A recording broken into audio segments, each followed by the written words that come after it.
지금 생각하면 그날 아침은 너무 평범했어요. 그냥 친구 따라 단 하루 나들이 나간 것뿐이었는데. 근데 왜 그날 이후 제 삶이 완전히 바뀌게 된 걸까요? 구독 버튼을 눌러주시면 금빛 행운과 함께 감동적인 이야기를 들려드릴게요. 사연 시작합니다. 묻지마 관광.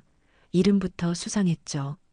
어딘지도 모른 채 따라간 그 버스 안에서 낯선 남자 하나가 제 시선을 끌었습니다. 그 남자 이상하게 익숙했어요. 분명 처음 보는 얼굴인데 그 눈빛 어딘가에 오래된 무언가가 담겨 있었죠. 그리고 도착한 리조트, 그리고 그가 내민 한 통의 편지. 그 순간 저는 알았어요. 이건 단순한 여행이 아니었다는 걸. 왜 하필 그 남자가, 왜 그날이었을까요? 묻지마 관광에 담긴 충격적인 반전이었죠. 아무도 없는 거실에 들어섰을 때 가장 먼저 들려온 건 내 발소리뿐이었다. 남편을 떠나보내고 난 후 이 집은 단 한 번도 조용하지 않았던 침묵으로 가득했다. 저는 이경자, 올해 62입니다. 남편은 5년 전 뇌출혈로 갑작스럽게 세상을 떠났습니다. 정말 아무 예고도 없었어요. 아침엔 평소처럼 나갔는데 병원에서 전화가 왔을 땐 이미 그날 이후 제 일상은 완전히 바뀌었습니다. 아니, 바뀌었다기보단 멈췄다고 해야 맞겠네요. 아침에 눈을 뜨면 먼저 보이던 건 텅 빈 옆자리였습니다. 손을 뻗으면 닿는 건 차가운 이불 끝뿐.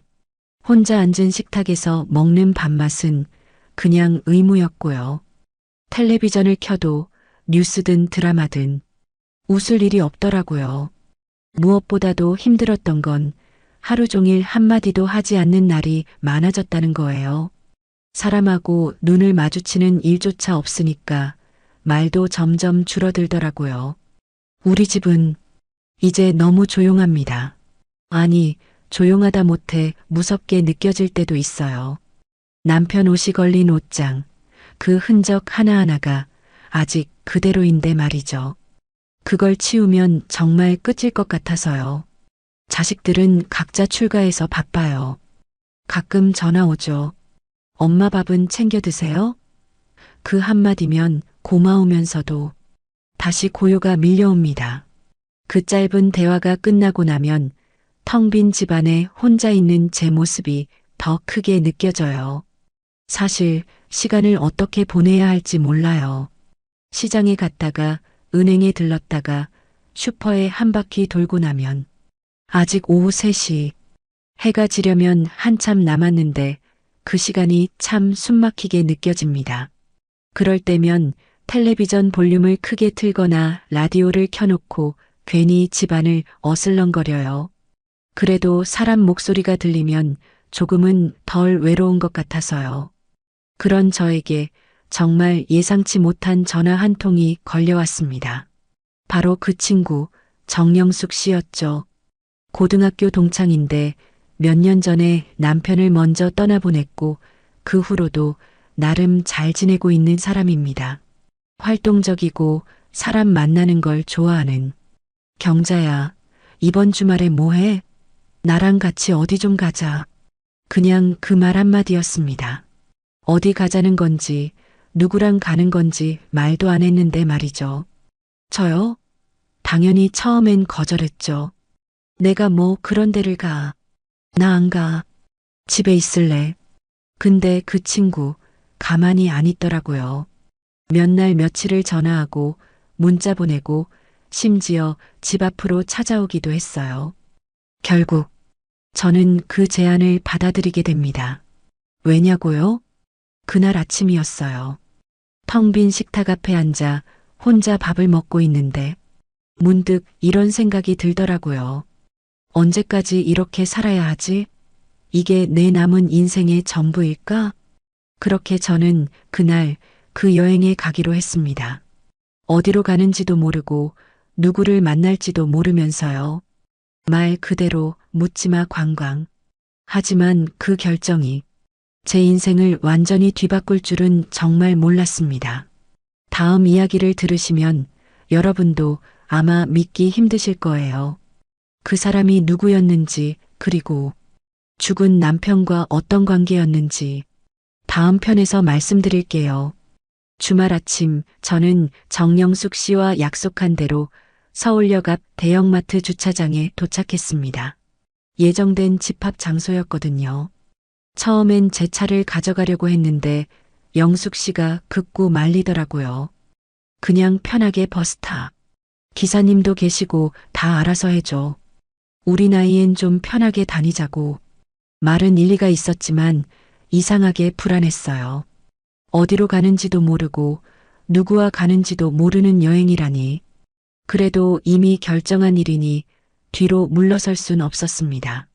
버스 앞에는 50대에서 70대 사이로 보이는 사람들이 삼삼오오 모여 있었고 눈에 띄게 화장도 진하고 옷차림도 화려한 분들이 많았어요. 반면 저는 그냥 평범한 베이지색 블라우스에 면바지. 순간 위축되더군요. 예, 이쪽이야. 영숙 씨가 손을 흔들며 저를 불렀고 그녀 옆에는 이미 3명의 여성분들이 모여 있었어요. 다들 저보다 훨씬 활기차 보였고요. 얘들아, 이분이 내가 말한 경자 씨야. 오늘 처음이니까 잘 좀 챙겨줘. 자리에 앉아 인사를 나누고 나니 버스가 곧 출발했어요. 사회자처럼 보이는 남자가 마이크를 들고 웃으며 말했죠. 자, 어르신들. 오늘 하루는 묻지 마세요. 그냥 즐기시면 됩니다. 목적지는 비밀. 오늘은 젊은 시절로 돌아가는 날이에요. 모두들 박수를 치며 웃고 있었지만 전 마음이 편치 않았어요. 이 분위기 익숙하지 않았거든요. 그런데 제 시선이 자연스럽게 버스 맨 뒷좌석으로 향했어요. 그곳에 조용히 앉아 창밖을 바라보는 한 남자가 있었습니다. 화려한 복장도 아니고 옆 사람과 수다를 떠는 것도 아니고 말 그대로 고요하게 앉아 있는 사람. 뭔가 낯설지 않았습니다. 아니, 낯익은 기분이 들었달까요? 그 사람 박민호 씨였습니다. 그때는 몰랐죠. 그 사람이 제 남편의 마지막 유언장을 품고 있는 사람일 줄은요. 도착한 곳은 강원도의 작은 리조트였습니다. 산자락에 둘러싸인 한적한 장소였고 공기가 아주 맑았어요. 대부분의 사람들은 무리지어 사진을 찍고 삼삼오오 담배도 피우고 술도 마시고 시끌벅적했죠. 하지만 저는 조용히 주변을 걷기로 했습니다. 아직은 사람들 속에 들어가기가 어려웠거든요. 리조트 입구 쪽 벤치에 앉아 가방 속 소설책을 꺼냈지만 글자가 눈에 들어오지 않았습니다. 그때였습니다. 누군가 제 옆에 다가오는 기척이 느껴졌고 고개를 들자 박민호 씨였습니다. 아, 죄송합니다. 사람이 있는 줄 몰랐네요. 그가 돌아서려 하자 저도 모르게 말이 나왔습니다. 괜찮아요. 여기 앉으셔도 돼요. 그는 조심스럽게 반대쪽 끝에 앉았고 우리 사이엔 적당한 거리가 있었죠. 이상하게 그 침묵이 전혀 불편하지 않았어요. 여기 조용해서 좋네요. 그의 목소리는 차분하고 부드러웠습니다. 전 고개를 끄덕이며 답했어요. 네. 저도 그래서 이쪽으로 왔어요. 저기는 너무 북적여서. 그렇죠. 저도 그런 분위기는 익숙하지 않아서요. 친구가 억지로 끌고 와서 그 말에 저는 피식 웃음이 나왔어요. 저도 똑같은 상황이었으니까요. 저도요. 영숙이라는 친구가 아주 끈질기게 서로의 상황을 알아가는 짧은 대화 속에서 마음이 조금씩 풀렸습니다. 혹시 책 좋아하세요? 그가 제가 든 소설책을 가리키며 물었습니다. 네. 요즘은 집중이 잘 안 되지만 예전엔 참 많이 읽었어요. 전 요즘 그림을 그려요. 시간도 많고 마음을 가라앉히기에 좋아서요. 그는 가방에서 작은 스케치북을 꺼냈고 그 안엔 연필로 그린 풍경들이 담겨 있었습니다. 놀랄 만큼 정교하고 따뜻한 느낌이었어요. 정말 잘 그리시네요. 그는 웃으며 말했죠. 별거 아니에요. 그냥 이 시간이 덜 쓸쓸해지려고 그리는 거예요. 그 말이 어쩐지 제 마음속 깊은 데를 톡 건드렸습니다. 아, 이 사람도 나와 같은 외로움을 겪고 있구나. 그걸 느꼈을 때 저는 처음으로 그날 따뜻한 위안을 느꼈습니다. 점심시간이 되자 모두가 리조트 내 식당으로 모였습니다. 저는 영숙 씨와 그녀의 친구들과 함께 식사를 하려 했지만 자리가 모자라 결국 혼자 다른 테이블을 찾게 됐습니다. 그때 멀찍이 앉아 식판을 들여다보던 박민호 씨가 눈에 들어왔습니다. 조심스레 다가가 물었죠. 여기 앉아도 될까요? 그는 조용히 고개를 끄덕였습니다. 말은 적었지만 분위기는 편안했어요. 둘 다 말없이 밥을 먹다가 민호 씨가 먼저 입을 열었습니다. 이런 데는 자주 오세요? 처음이에요. 사실 억지로 끌려온 거죠. 저도요. 동창이 억지로 끌고 와서요. 우리는 어색한 웃음을 나눴고 그렇게 다시 대화가 이어졌습니다. 책, 산책, 음악 우리가 좋아하는 것들이 하나둘 겹치기 시작했죠. 그날 오후 버스는 근처 관광지로 짧은 이동을 했고 모두 자유시간에 삼삼오오 흩어졌습니다. 저는 다시 한적한 오솔길을 걷기로 했고 어느새 민호 씨가 옆에 함께 걷고 있더군요. 그는 작은 나무 조각을 하나 꺼내 건넸습니다. 단풍나무로 만든 물고기 모양이었죠. 이런 걸 만들다 보면 시간도 잘 가고 마음이 좀 가라앉아요. 하나 드릴게요. 그 따뜻한 손길이 전해지는 듯 했어요. 고맙다고 말하며 받았고 처음으로 마음이 흔들리는 걸 느꼈죠. 그런데 그날 저녁 영숙 씨가 제게 다가와 조용히 말했습니다. 경자야, 혹시 그분 이름이 박민호 맞아? 순간 등줄기가 서늘해졌습니다. 어떻게 알았냐고 묻자 영숙 씨가 말했습니다. 우리 남편 생전에 내 남편 성진 씨랑 자주 만난 사람이 그 이름이었어. 박민호. 건축 관련해서 뭘 같이 했던 것 같다고 했었거든. 기억나?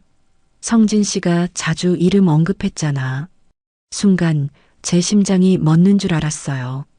맞다. 분명 남편이 살아있을 때 그런 이름을 여러 번 말했던 기억이 어렴풋이 떠올랐습니다. 그 남자 그냥 낯선 여행객이 아니었던 걸까요? 아무 말도 하지 않았던 그가 사실은 남편과 아는 사이였다면? 그날 밤 저는 한숨도 잘 수 없었습니다. 그날 이후 민호 씨의 얼굴이 자꾸 떠올랐습니다. 리조트에서 나눈 대화, 벤치에서의 짧은 침묵, 그리고 낯설지만 어딘가 익숙했던 그의 눈빛까지. 이건 단순한 묘한 인연이 아닌 무언가 더 큰 흐름 속에 있다는 직감이 들었죠. 그 후로도 두어 번 묻지마 관광에 참가했고 신기하게도 민호 씨도 항상 그 자리에 있었습니다.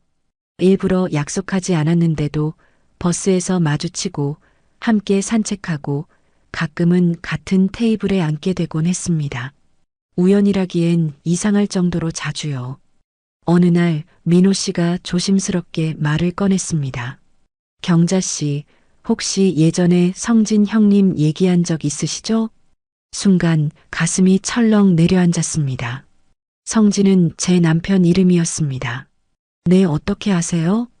그는 잠시 머뭇거리더니 한 장의 사진을 꺼냈습니다. 젊은 시절의 남편과 나란히 찍은 사진. 그리고 그 옆에는 지금의 민호 씨가 있었습니다. 저 성진 형님이랑 대학 동기였습니다. 그리고 마지막까지 연락을 주고받았던 사람이기도 해요. 충격이었습니다. 이런 이야기를 이제서야 하다니. 왜 지금껏 말하지 않았던 걸까요? 왜 이제야 말하세요? 경자 씨가 저를 오해할까봐, 그리고 무엇보다 괜히 괴로운 기억까지 떠올리게 만들까봐요. 그의 표정엔 진심이 담겨 있었고 저는 더 이상 아무 말도 할 수 없었습니다. 그저 사진을 바라보며 오래된 기억들과 복잡한 감정들이 뒤섞이는 걸 느꼈죠. 그날 밤 집에 돌아와 남편의 낡은 앨범을 꺼냈습니다. 그리고 정말 있었습니다. 젊은 시절의 민호 씨가 남편과 나란히 웃고 있는 사진 속에 이건 단순한 만남이 아니었습니다. 저는 이제 진실을 마주해야만 했습니다. 남편과 민호 씨, 그리고 그 두 사람 사이에 얽힌 어떤 이야기 말입니다. 며칠 뒤 저는 서울 집으로 돌아왔습니다. 여행이 끝났지만 마음은 계속 리조트에 남아 있었죠.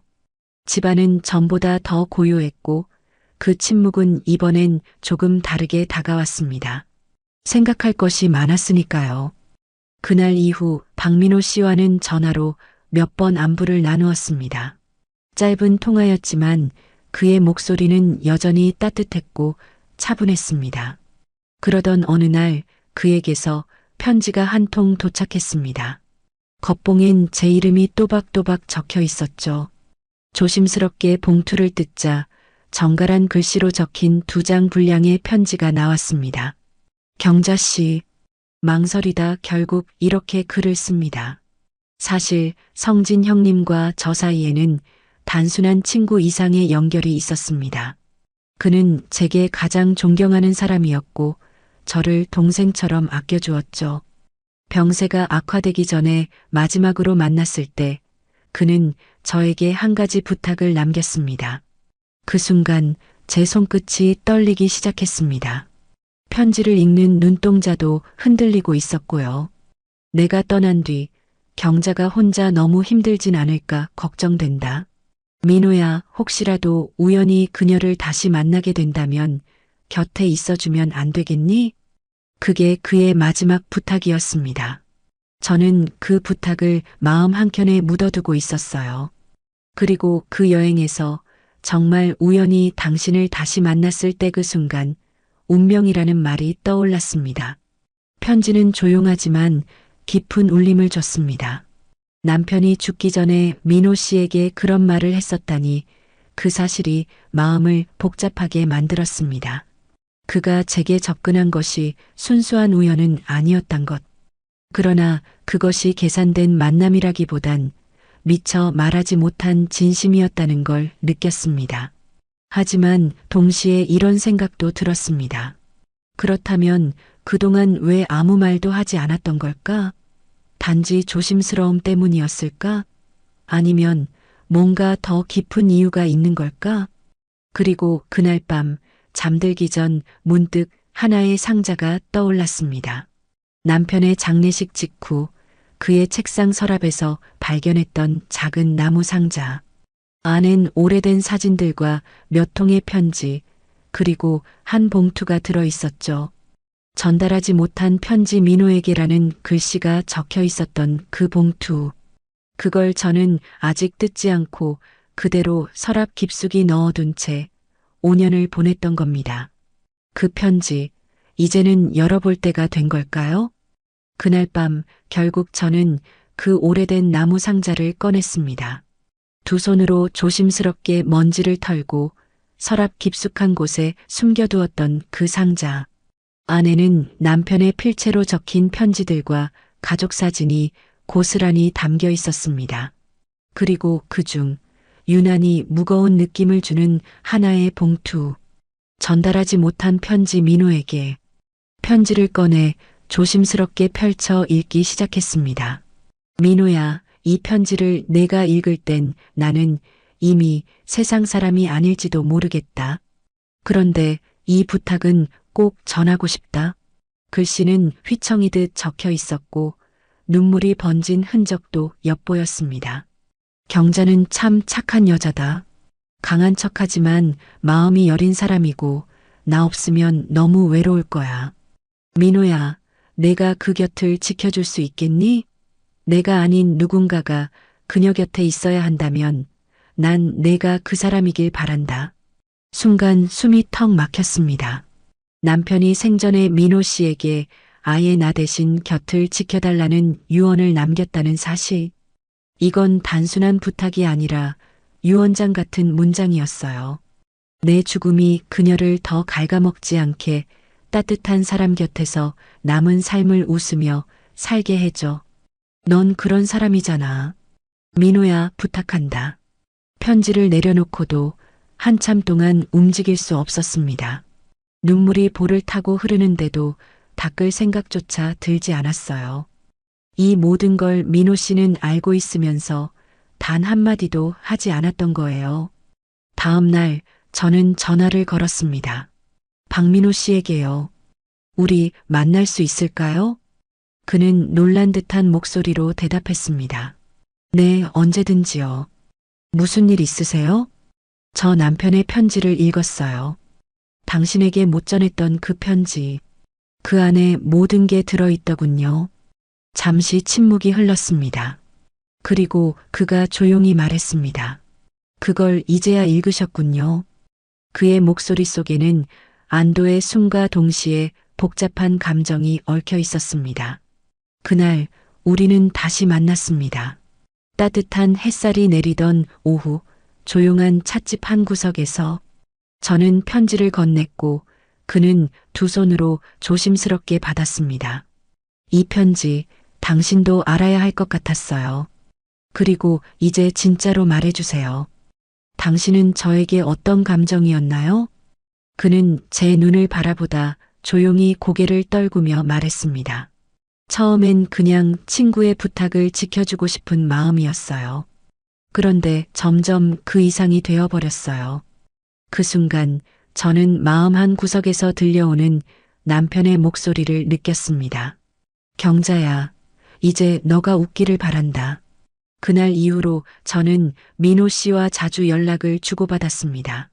예전처럼 조심스러운 거리감은 사라졌고 우리의 대화엔 전보다 훨씬 더 많은 웃음과 온기가 섞여 있었어요. 하지만 마음 한켠은 여전히 흔들렸습니다. 이 감정이 진짜 내 감정일까? 아니면 남편의 유언에 끌려 생긴 일종의 의무감일까? 그 질문이 계속 마음속에 맴돌았어요. 며칠 후 민호 씨와 서울숲을 함께 걷게 됐습니다. 나뭇잎이 노랗게 물들기 시작한 가을 초입이었고 사람들은 많지 않았습니다. 우리는 말을 아끼며 나란히 걸었어요. 그러다 민호 씨가 조심스럽게 입을 열었습니다.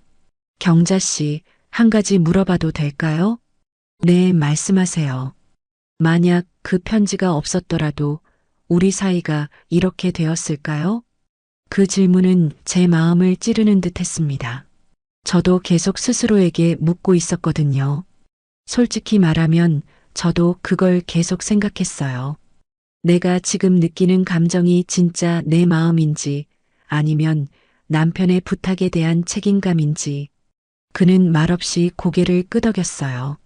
하지만요, 민호 씨, 그 편지가 없었다면 우리 만남은 여기까지 오지 않았을지도 몰라요. 하지만 지금 느끼는 이 감정은 그 이후의 것이에요. 진심이에요. 그는 걸음을 멈추고 한참 동안 제 얼굴을 바라보았습니다. 그리고는 조용히 말했어요. 저도 그래요. 처음엔 성진 형님이 시킨 일이니까 책임지자는 마음이었어요. 근데 자꾸 당신과 이야기하고 눈을 마주치고 웃는 모습을 보다 보니까 어느 순간부터 마음이 움직이더라고요. 그 말에 제 눈시울이 붉어졌습니다. 낙엽이 바람에 날려 우리 사이를 스치고 그 순간이 이상하게도 따뜻하게 느껴졌어요. 그날 밤 집으로 돌아온 저는 오랜만에 일기를 썼습니다. 그리고 이렇게 적었어요. 그 사람에게 끌리는 감정은 누구의 유언 때문이 아니라 지금의 나 때문이다. 나는 지금 이 외로움 속에서 다시 사람을 믿고 사랑을 느끼려 한다. 이제는 조금씩 확신이 생겼습니다. 남편이 제게 남긴 건 미련이나 의무가 아니라 새로운 삶으로 나아가도 된다는 허락이었음을, 그리고 그 새로운 길에 민호 씨가 함께 있어도 좋겠다는 마음이요. 며칠 후 평소보다 이른 시간에 딸 은영이가 집에 왔습니다. 손에 장을 본 봉투를 들고 환하게 웃으며 들어오더군요. 엄마, 오랜만에 된장찌개 해줘요. 갑자기 그게 먹고 싶어서. 저는 반가운 마음에 얼른 부엌으로 향했어요. 국물이 끓는 동안 그녀는 식탁에 앉아 제 일기를 펼쳐보더니 말없이 한참을 읽었습니다. 엄마, 이거, 그건 그냥 내가 혼잣말처럼 쓴 거야. 신경 쓰지 마. 하지만 그녀의 표정은 심각했어요. 박민호 씨 엄마 좋아하세요? 그리고 엄마도요? 한참을 망설이다가 고개를 끄덕였습니다. 그래, 좋아해. 처음엔 나도 헷갈렸는데 이젠 아니야. 내 마음이 맞아. 딸은 깊은 숨을 내쉬고는 조용히 말했습니다. 엄마, 저는 솔직히 좀 혼란스러워요. 아빠 돌아가시고 이렇게까지 마음을 줄 수 있을까 싶었거든요. 근데 일기 속 엄마를 보니까 알겠어요. 엄마가 외롭고 또 진심이라는 걸. 그 말을 들은 저는 괜히 눈시울이 뜨거워졌습니다. 딸이 반대한 게 아니었어요. 단지 이해하려고 애쓰고 있었던 거죠. 그날 저녁 민호 씨와 저녁 식사를 하기로 했습니다. 저는 딸에게 함께 하겠느냐고 물었고 그녀는 잠시 고민하다가 조용히 고개를 끄덕였습니다. 식당에서 마주한 민호 씨는 언제나처럼 차분하고 예의 바른 모습이었습니다. 딸은 그를 관찰하듯 바라보더니 식사 도중 조용히 물었죠. 아버지가 살아계셨다면 엄마에게 이렇게 다가가셨을까요? 그는 한참을 생각하다가 정직하게 대답했습니다. 아마 아니었을 겁니다. 그분을 존경했으니까요. 하지만 이제 그분이 저에게 마지막으로 남긴 말이 당신 어머님 곁을 지켜달라는 거였고 전 그 부탁을 넘어서서 진심이 되었습니다. 딸은 아무 말 없이 고개를 끄덕였고 그날 밤 돌아오는 길에 제게 이렇게 말했습니다. 엄마, 그분 거짓 없는 사람이네요. 아직 완전히 허락할 수는 없지만 엄마가 행복하시다면 그건 지켜보고 싶어요. 그 말을 듣고 저는 처음으로 민호 씨와의 관계를 내 가족 안으로 받아들이는 미래를 상상할 수 있게 됐습니다. 그 길은 쉽지 않겠지만 이제 저는 그걸 감당할 용기도 조금씩 생기고 있었어요. 딸 은영이와의 대화가 어느 정도 정리된 뒤 며칠 후 아들 진호가 집에 찾아왔습니다. 오랜만에 보는 아들은 퇴근 후라 피곤해 보였지만 눈빛은 어딘가 단단해 보였어요. 엄마, 오늘은 좀 진지한 얘기하러 왔어요. 그 말에 저도 자세를 고쳐 앉았습니다. 순간 혹시 민호 씨와의 관계를 반대하려고 왔나 싶어 마음이 철렁 내려앉았죠.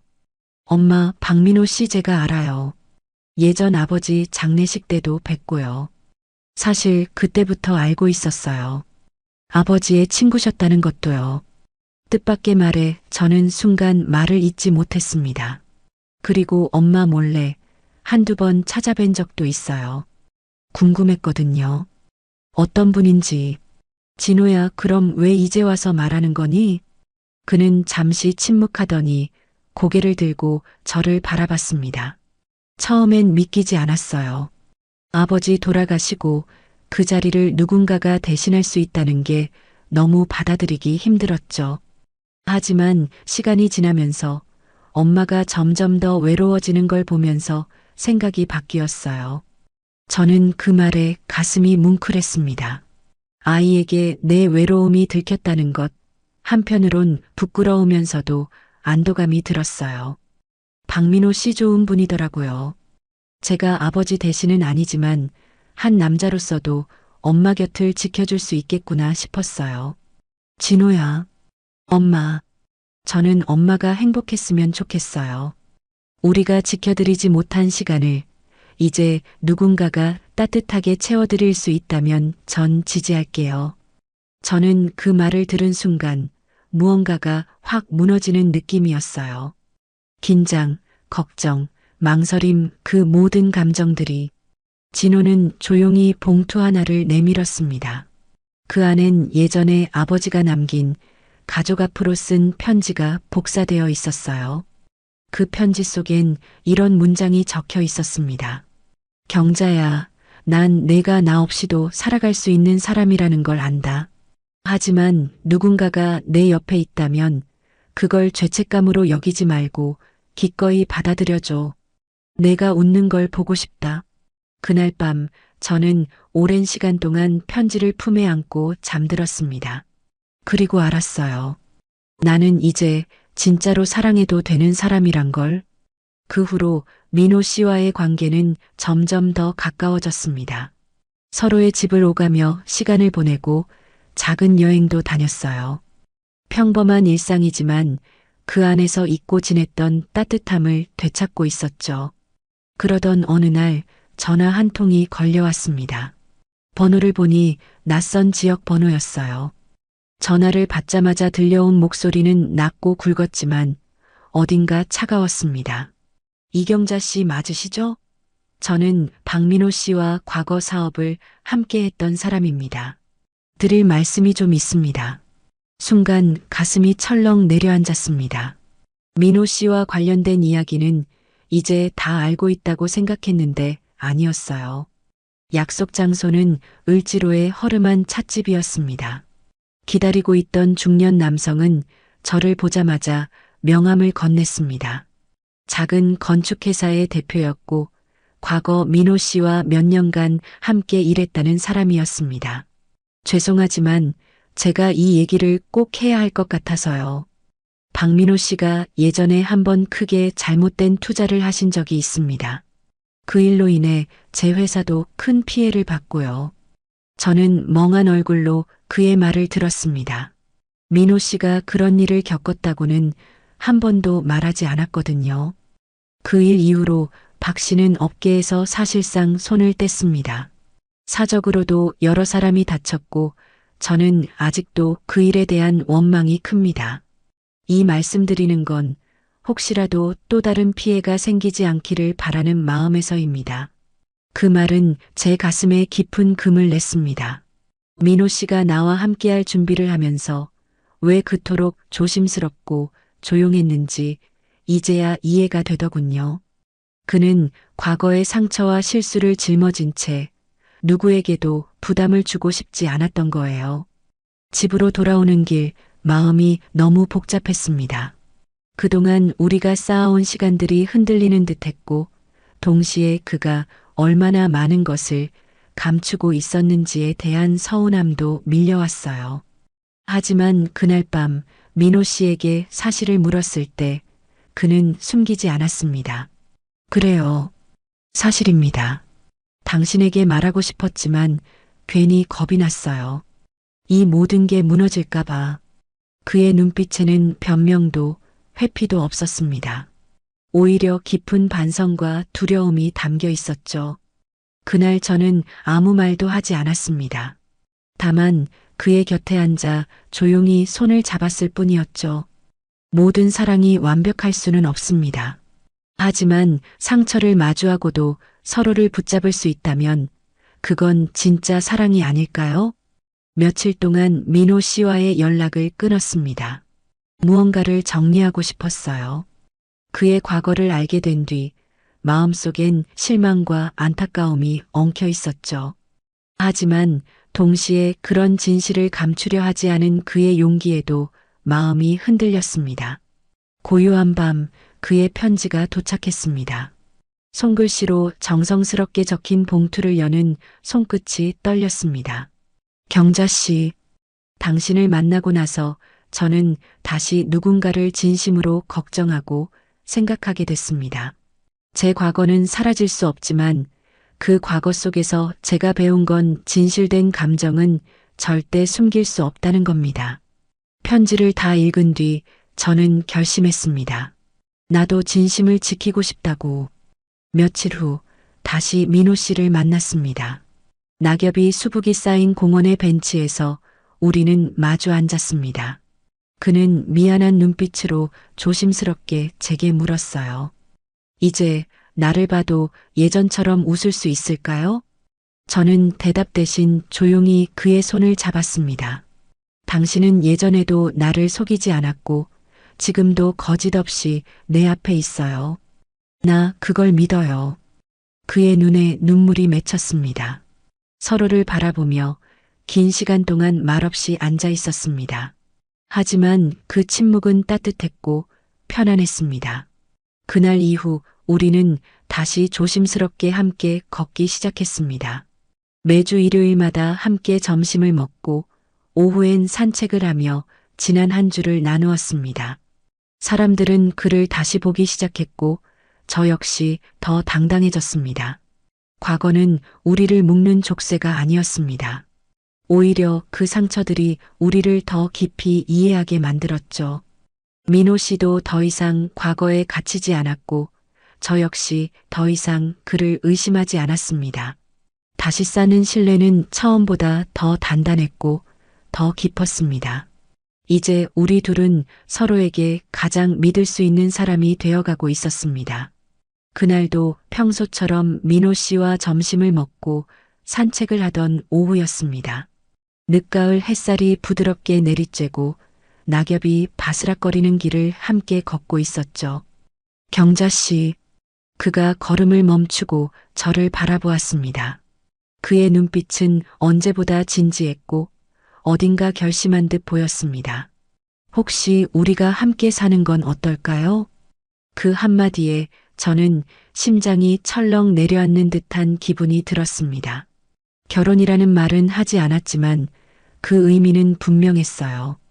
단순한 동행을 넘어선 인생을 함께 하자는 이야기. 갑작스럽게 들릴지 모르겠지만 요즘 들어 집에 혼자 돌아가면 그 적막이 너무 크게 느껴집니다. 경자 씨가 없으면 하루가 너무 길어요. 저는 아무 말도 하지 못한 채 그저 민호 씨의 얼굴을 바라보았습니다.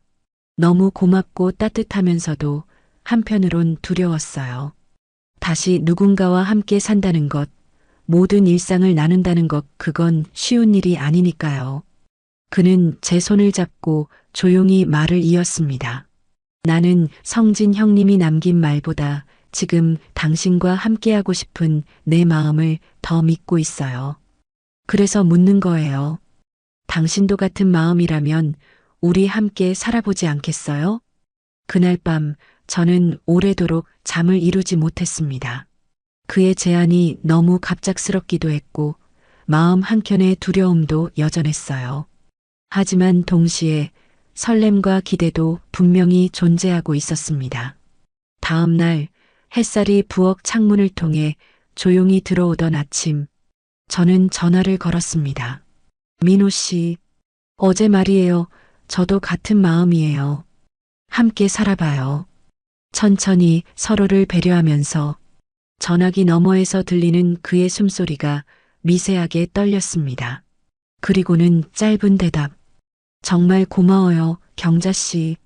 그렇게 우리 인생의 새로운 장이 시작되었습니다. 동거를 시작한 첫 달은 평온했습니다. 아침에 눈을 뜨면 누군가 함께 있는 기쁨, 식탁을 사이에 두고 마주 앉아 웃을 수 있는 여유. 그런 소소한 일상이 우리를 따뜻하게 감쌌죠. 하지만 세상은 우리처럼 단순하지 않았습니다. 동네 사람들의 시선, 친구들의 반응, 심지어 몇몇 가족들의 간섭까지. 시간이 지날수록 그 시선이 점점 무겁게 느껴졌습니다. 엄마, 동네에서 수군거리는 사람들 신경 쓰이지 않으세요? 딸 은영이가 조심스럽게 물었습니다. 처음엔 그랬지. 근데 지금은 안 그래. 중요한 건 내가 어떻게 사느냐지 남들이 뭐라 하느냐가 아니니까. 그 말은 제 자신에게도 하는 말이었습니다. 민호 씨 역시 직장 동료였던 몇몇 친구들의 묘한 반응에 상처를 입은 적도 있었지만 그는 점점 더 단단해졌습니다. 어느 날 우리가 함께 동네 커피숍에 들어서자 사람들의 시선이 느껴졌습니다. 그중 한 여성이 다가와 말을 걸었어요. 경자 씨, 요즘 참 밝아 보이세요. 예전엔 그런 미소 보기 어려웠는데 보기 좋아요. 그 말에 순간 울컥했습니다. 누군가는 이해하고 있었던 거죠. 그리고 그 이해가 작은 응원이 큰 힘이 되었습니다. 갈등은 있었지만 그 갈등을 통해 더 강해졌습니다. 우리는 둘만의 리듬을 만들어갔고 그 안에서 점점 더 서로에게 익숙해졌습니다. 경자 씨, 나 요즘 정말 행복해요. 민호 씨의 그 말에 저는 미소 지으며 대답했죠. 나도요. 그리고 이 행복, 이제는 누구에게도 숨기지 않을래요. 이제 우리는 숨지 않습니다. 당당히 서로를 옆에 두고 사람들 앞에서 손을 맞잡습니다. 살아가는 방법엔 정답이 없지만 지금의 우리는 우리만의 답을 찾아가고 있습니다. 겨울이 다가올 즈음 우리는 처음으로 함께 크리스마스를 준비했습니다. 민호 씨는 작은 나무를 깎아 만든 오너먼트를 손에 들고는 마치 아이처럼 웃었죠. 경자 씨, 이것 좀 봐요. 이건 내 마음입니다. 겨울에도 따뜻한 그런 나무처럼 살고 싶어요. 그의 말에 저는 조용히 웃으며 고개를 끄덕였습니다. 난생 처음 함께 맞는 연말은 낯설지만 따뜻했어요. 그러던 중 딸 은영이와 아들 진호가 함께 찾아왔습니다. 거실에 모여 앉아 조심스럽게 분위기를 풀어가던 중 진호가 먼저 입을 열었습니다. 엄마, 박 선생님과 함께 지내시는 모습, 솔직히 처음엔 어색했어요. 하지만 요즘 엄마 얼굴에 웃음이 많아졌어요. 그게 진짜 중요한 것 같아요. 은영이도 이어 말했습니다. 우리도 이제 마음을 열어보려고 해요. 엄마 인생인데 우리가 멈추게 할 수는 없으니까요. 그 말에 제 눈가가 붉어졌습니다. 그동안 자식들의 시선에 조심스럽던 마음이 처음으로 편안해졌어요. 식사가 끝난 후 민호 씨가 조용히 제게 물었습니다. 정말 괜찮겠어요? 이렇게 우리를 받아주는 게 너무 고마워서요. 저는 손을 내밀어 그의 손을 잡았습니다. 우리가 괜찮으면 되는 거예요. 나머지는 시간이 해결해 줄 거예요. 그 말대로였습니다. 가족과의 화해는 우리 사이를 더 단단히 묶어주었고, 이제는 비로소 진짜 함께가 된 기분이 들었어요. 우리는 마침내 남은 시간을 어떻게 살아갈지에 대한 조용한 결심을 하게 되었습니다. 봄이 오기 전 우리는 작은 여행을 떠났습니다. 이름 없는 시골 마을의 민박집이었고 화려하진 않지만 둘이 지내기에 충분히 아늑한 곳이었어요. 그곳에서 우리는 오롯이 서로에게 집중하며 지난 날들을 돌아보고 앞으로의 이야기를 나눴습니다. 하루는 민호 씨가 작은 공책을 꺼내 보이며 말했습니다. 여기 우리 둘이 가보고 싶은 곳들을 적어봤어요. 제주도, 전주 한옥마을, 그리고 철원 평화 전망대. 그 공책에는 조그맣고 정성스레 적힌 글씨로 여행 목록이 빼곡히 적혀 있었고 그 옆에는 날짜가 적힐 빈칸이 남아 있었어요. 앞으로 이 공책을 다 채울 때까지 함께 걸어가요. 저는 조용히 고개를 끄덕였습니다. 이젠 두렵지 않았어요. 우리가 함께 만든 시간들이 증명이 되어 있었으니까요. 서울로 돌아오는 기차 안, 우리는 나란히 앉아 창밖을 바라보았습니다. 기차가 지나가는 들판, 언덕, 그리고 도시의 불빛이 흘러가는 속도에 맞춰 우리의 마음도 조금씩 더 단단해졌죠. 묻지마 관광으로 시작된 우리의 인연은 더 이상 묻지 않아도 되는 여행이 되었습니다. 알고, 기억하고, 그리고 믿는 여행. 이제는 서로의 손을 잡고 말할 수 있어요. 같이 걸어줘서 고마워요. 그리고 이 이야기를 듣고 있는 여러분께도 조심스럽게 말해봅니다. 지금 외롭고 삶이 흐릿하게 느껴지신다면 아주 작게라도 용기를 내보세요. 인연은 어쩌면 가장 예상하지 못한 곳에서 가장 진심을 필요로 할 때 찾아오는 법이니까요. 저와 민호 씨처럼요.